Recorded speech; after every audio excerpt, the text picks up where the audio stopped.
Guys, ഇവര് റെസ്റ്റോറന്റിൽ ഞാൻ 5ാമത്തെ പ്രാവശ്യമായിട്ട് വരുന്നത്. ഇവിടെ കുറെ മലബാറികൾ വരുന്നുണ്ട് എന്നാണ് ഇവര് പറയുന്നത്.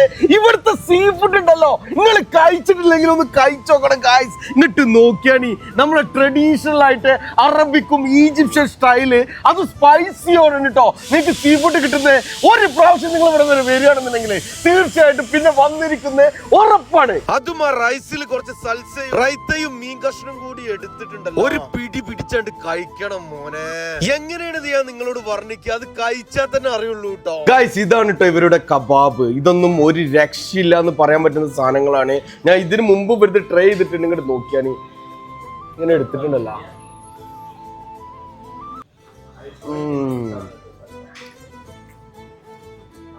ബെസ്റ്റ് ഇറാനിയൻ കബാബ്സ് വേണമെന്നുണ്ടെങ്കിൽ നിങ്ങൾ ചുറ്റുവട്ടത്തൊന്നും നോക്കണ്ട കേട്ടോ, ഇങ്ങോട്ട് വന്നാൽ മതി. ഇനി റുമാലി റൊട്ടിയുടെ കൂടെ ട്രഡീഷണൽ എമിറാത്തി ബ്രേക്ക്ഫാസ്റ്റ് കഴിക്കണോ, അതും ഇവിടെ അവൈലബിൾ ആണ്. അത് കൂടാതെ ആടിന്റെ തല സൂപ്പ് വേണം, അതും കിട്ടുന്നേ. ഫുഡിനെ പോലെ തന്നെ പൊളപ്പൻ ആംബിയൻസോടെ സീറ്റിംഗ് അറേഞ്ച്മെന്റ് ഉള്ള ഒരു സ്ഥലം കൂടിയാണ് കേട്ടോ ഇത്. ഏകദേശം 100-150 ആൾക്കാർക്ക് ഒരേ സമയം ഇരിക്കാനുള്ള സീറ്റിംഗ് അറേഞ്ച്മെന്റും അവിടെ ഉണ്ട്. അപ്പൊ സ്ഥലം മറക്കേണ്ട, ദുബായ് നാദർ ഹമ്മറിലുള്ള ഫില്ലി കഫേക്കും മാക്ഡൊണാൾഡ്സിലും തൊട്ട് ഓപ്പോസിറ്റ് ഉള്ള റുബിയാൻ റെസ്റ്റോറന്റ്. അപ്പൊ നിങ്ങൾ പോയിട്ട് ഫീഡ്ബാക്ക് അറിയിക്കൂലേ.